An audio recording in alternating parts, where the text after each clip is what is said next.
Hello all, welcome back to snack and meal. இன்னைக்கான recipe ரொம்பவே ஹெல்த்தியான பிரண்டை துவையல் தான். வயிற்று புண் ஆத்துறது, எலும்பு பிரச்சனை சரி பண்ணுறதுன்னு இதோட மருத்துவ குணம் நிறைய. இந்த ரெசிபிக்கு நான் 1 கப் அளவு பிரண்டை எடுத்திருக்கேன். இது க்ளீன் பண்ணுறதுக்கு முன்னாடி கையில் எண்ணெய் தடவிக்கோங்க, இல்லைனா கை அரிக்கும். அதில் இருக்கிற நரம்பு, இலைகள் இது எல்லாத்தையுமே நீக்கிட்டு கனவுல புட்டு அதை எடுத்துக்கோங்க. 4 சைடும் ரொம்ப திக்கான நரம்பு மாதிரி இருக்கும். அது எல்லாத்தையுமே இந்த மாதிரி பிச்சு எடுத்துக்கோங்க. பெருசாக இருக்கிற பிரண்டையை 2ஆக வெட்டி எடுத்துக்கோங்க. பிரண்டை பொதுவாகவே அதில் நிறைய நார் தான் இருக்கும். ரொம்ப முத்துனது யூஸ் பண்ணிங்கன்னா நார் நிறையவே இருக்கும். ஸோ எலசாக எடுத்து யூஸ் பண்ணிக்கோங்க. க்ளீன் பண்ண பிரண்டையை வாஷ் பண்ணி எடுத்து வச்சுக்கோங்க. கடாயில் 4 டேபிள் ஸ்பூன் அளவுக்கு நல்லெண்ணெய், ஒரு 40 பல் பூண்டு உரித்து சேர்த்துக்கோங்க. 2 துண்டு இஞ்சை கட் பண்ணி சேர்த்துக்கோங்க. 3 காஞ்ச மிளகா சேர்த்து ஒரு 2 நிமிஷத்துக்கு நல்லா வதக்கிக்கோங்க.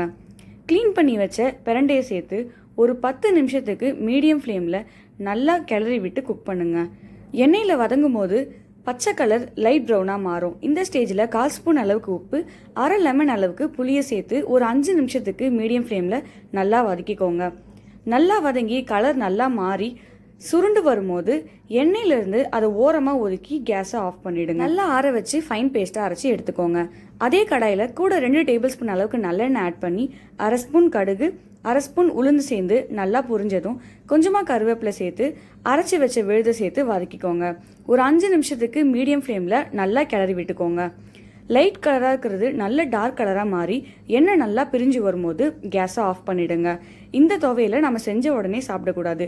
ஒரு நாள் வச்சுட்டு தான் சாப்பிடணும். ஏன்னா இதில் நமைச்சல் தன்மை இருக்கும். இதை சாப்பாட்டுக்கும் நம்ம பிசைஞ்சு சாப்பிடலாம், இல்லை ஊறுகாயாவும் தொட்டுக்கலாம். அவ்வளோதான், ஈஸியான ஹெல்த்தியான பிரண்டை துவையல் ரெடி. இந்த ரெசிபி எப்படி இருக்குன்னு ட்ரை பண்ணி பார்த்துட்டு கமெண்ட்டில் சொல்லுங்கள். இந்த வீடியோ உங்களுக்கு பிடிச்சிருந்தா லைக் பண்ணுங்கள், சப்ஸ்கிரைப் பண்ணுங்கள். இந்த வீடியோவை உங்கள் ஃப்ரெண்ட்ஸ் அண்ட் ஃபேமிலிக்கு ஷேர் பண்ணுங்கள். ஏன்னா any one can cook. Thanks for வாட்சிங் ஸ்நாக் அண்ட் மீல். உங்களை நான் அடுத்த வீடியோவில் சந்திக்கிறேன். பாய்.